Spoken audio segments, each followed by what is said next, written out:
Well, thank you so much, Mr. Speaker. I have to say it gives me tremendous pleasure, and it's a real honor to be rising in the House today to kick off the debate on Bill C-35, an act on early learning and childcare in Canada.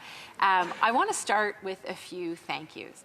I first of all want to say thank you to the thousands of advocates across this country who have been waiting for this day and fighting for this day for just over 52 years. It was 52 years ago in December that the Royal Commission on the Status of Women came out with their landmark report that asked and suggested that the Government of Canada put in place a affordable, high-quality, inclusive, and accessible childcare system across this country.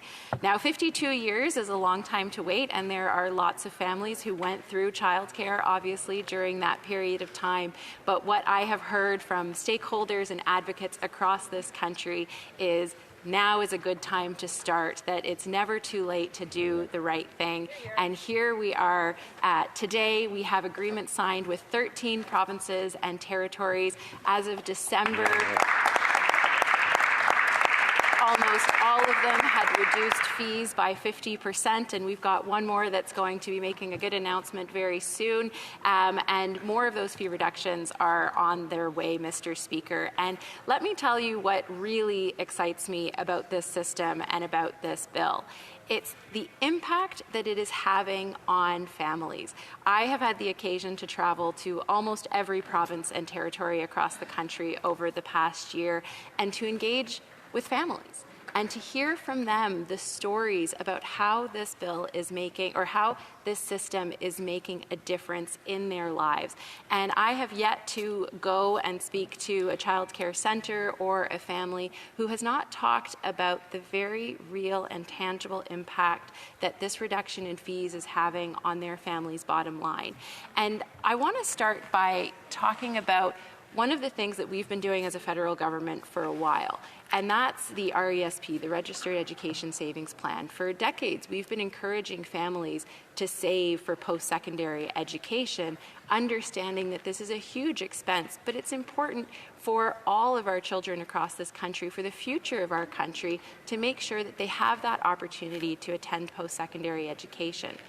Now, childcare fees can range between $12,000 and $24,000 or even more dollars a year. And if you multiply that by 3 or 4 or 5, depending on the province you're in, that could be 2 or 3 times what the average student would spend on post-secondary education, yet we don't have any mechanism until recently, to support families for this major expense, and an expense that starts right at the beginning of their family's journey, often when they've recently purchased a home, when they're just getting started in their careers. And we're talking about tens of thousands of dollars that are a huge impact, and in fact, often, not always, but often result in the lower income parent deciding to take a step outside of the workforce because it just doesn't make financial sense for them to carry on. Well, the stories that I've heard, Madam Speaker, over the past year are changing that. I have been to, as I said, every province and almost every territory, and each time I meet a mom, and it's often a mom because I haven't heard it from a dad yet, but I'm looking forward to that as well, but from so many moms who talk about the fact that because of these lower child care fees, they're returning to work. Whether it was the mom in Ottawa a couple of months ago who said because of the 50% fee reduction, she enrolled her daughter in daycare and she's returning to work full-time as a real estate agent, and the impact that has for her family's finances, but also for her career development. Whether it was in Richmond, BC in December, and talking to a mom of 3 who said because of these reductions, she's able to go from part-time to full-time work because she can now afford to have 2 of her children, one is in school, but 2 of them now in full-time daycare. Whether it was in Nova Scotia, a mom who I was talking to who said that because of these fee reductions, not only is she returning to full-time work, but she breathes a sigh of relief when she goes to the grocery store because she's not as worried about making sure that she can afford to buy healthy, nutritious food for her family because of these significant fee reductions. And most recently, I was talking to a mom in my own community of Burlington, Ontario, who explained that when her husband and her saw the 50% reduction in fees when it came to childcare, they decided they weren't going to have to give up their house, because financially it now made sense to keep her child enrolled in daycare and to be able to afford their mortgage, and for both of them to keep working. Madam Speaker, this initiative is having a real, tangible impact on families across this country, and I couldn't be prouder to be part of a government that is delivering this important policy. Right on. And so that brings me to today and the introduction of this legislation, second reading. I hope all members in this House are going to support it and get it through committee quickly so that we can cement this important legacy for Canadian families, Canadian children, and Canadian women right across this country. And so let me talk a little bit about what Bill C-35 will accomplish. It will provide support for the continued implementation of an affordable Canada-wide system by enshrining the vision, guiding principles, and a commitment to long-term funding. It will enhance transparency and accountability by requiring the minister responsible to report annually to the public on progress being made on the system. And it will establish in law the National Advisory Council, who, by the way, are having their first official meeting today in Ottawa. And this legislation builds on the early successes of the Canada-wide agreements. We are enshrining into law the federal government's commitment to strengthening and protecting this Canada-wide system. Nous inscrivons dans la loi l'engagement du gouvernement fédéral à renforcer et à protéger ce système pan-canadien tout en respectant les compétences provinciales et territoriales. C-35 builds on the collaborative work we have undertaken with PTs and with Indigenous peoples from coast to coast to coast. And C-35 is driven by a shared interest and close partnerships and collaboration. It respects provincial and territorial jurisdiction, and the co-developed Indigenous Early Learning and Child Care Framework that was jointly released and endorsed in 2018 with the Assembly of First Nations, Inuit Tapiriit Kanatami, and the Métis National Council. By enshrining these principles and vision into federal law, we are building stability into the child care system. Not just stability, but also predictability and commitment. We want provinces, territories, and Indigenous peoples to know that the federal government is in there for the long term. And importantly, we want parents and families, child care providers, early childhood educators to know that the federal government is also there for the long term. And that's so important with C-35 because we've seen in the past, unfortunately back in 2006, when then Prime Minister Stephen Harper ripped up the child care agreements with the provinces and territories, one of the first acts that the Conservatives did when they came into government. We need to make sure that we're doing everything we can to make it harder for any future government, but a future Conservative government, to take that away from families, to take that away from our children, and take that away from the Canadian economy. Madam Speaker, let me talk a little bit about the Canadian economy, because childcare is one of those amazing policies that is not just good, smart, feminist social policy, it's good, smart, feminist economic policy. For every $1 invested in childcare, the economy sees a broader return of $1.50 to $1.80.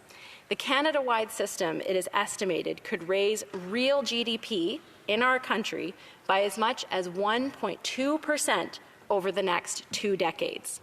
And an OECD report shows that improvement in gender equality and family-friendly policies has boosted growth in per capita GDP by between 10 and 20%. In Sweden, for example, when they brought in universal affordable childcare, female employment rates increased by almost 30%. The IMF estimated that closing the participation gap between Canadian men and women in the workforce could raise Canada's GDP levels by 4% in the medium term. Madam Speaker, that's $92 billion. Gender equality, making sure that women have access to economic opportunities, making sure that our children get the best possible start in life, that's not just good for us as a society. That's excellent for our economy. That's right. And let's talk about a little bit what that means in real terms. So we talk about the macro picture, but when we look at what that means, we have an example here in Canada. Quebec is celebrating 25 years of universal daycare. And Quebec went in 1998 from having the lowest female workforce participation in the country to now having the highest. And in fact, some of the highest rates of women with children under the age of 4 working in the entire OECD. And Madam Speaker, if Canadian women join the workforce at the same rates that Quebec women have over the last 25 years, that's an additional 240,000 workers entering our workforce today in Canada. That's an impressive number, and those are workers that are here in Canada, and these are people who want to be part of the workforce, but for economic reasons haven't been able to justify it or make it work. And as I said, I have talked to moms all across this country for whom this is making the difference. And I think this is really, really exciting. And where this is going to set us up as Canada in our future, for our economy, and most importantly, for Canadians, I think the potential is unmatched. And Madam Speaker, I want to spend a little bit of time talking about the workforce, because we know there is no childcare system in Canada without the talented, qualified, well-trained, caring early learning and childcare workforce. And I want to say a big thank you to each and every one of them.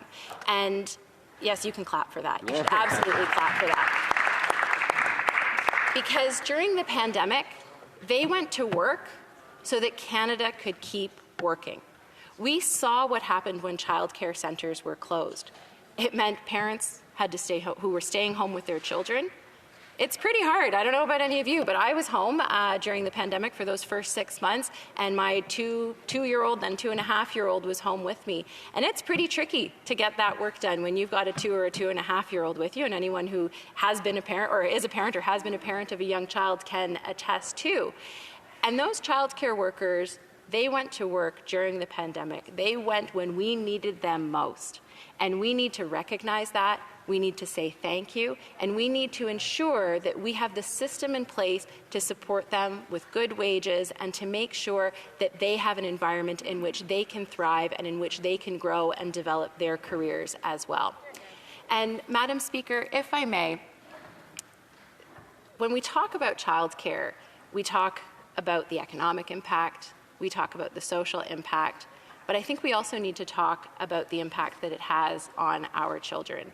Being in a safe, secure place is important, one where they feel loved, where they feel cared for, where they're well taken care of, but also where learning is part and parcel of the framework. You know, our Minister of Finance likes to talk about setting up a generation of super kids in this country, and I couldn't agree with her more. As a mom who, is so grateful to the childcare workers that made it possible for me to do my job while my son was little, that the absolute illumination that he had when he went to daycare, and the explosion in learning that I saw from him is one of those things that I will be eternally grateful for. And so when we talk about childcare, there are so many spin-offs that are important for our society, for our economy. I like to describe it as a home run, because it's good for our children, it's good for our families, and it's good for the economy. And I think that this bill, C-35, is going to help us cement the role of the federal government. It's going to make sure that we're there in the long run for Canadian women, Canadian families, Canadian children, and Canadians in general, and it's going to ensure that we're setting this country up for the 21st century to take hold of those opportunities and to make sure that every child in this country has the best possible start in life. So I hope that my colleagues from all parties in this place will support the advancement of C-35, will support it and move it forward so that we can provide that commitment, provide that assurance to Canadians and their families that the federal government is there in the long term. We support our children, we support our women, and we're setting Canada up for success. Thank you, Madam Speaker. Well said.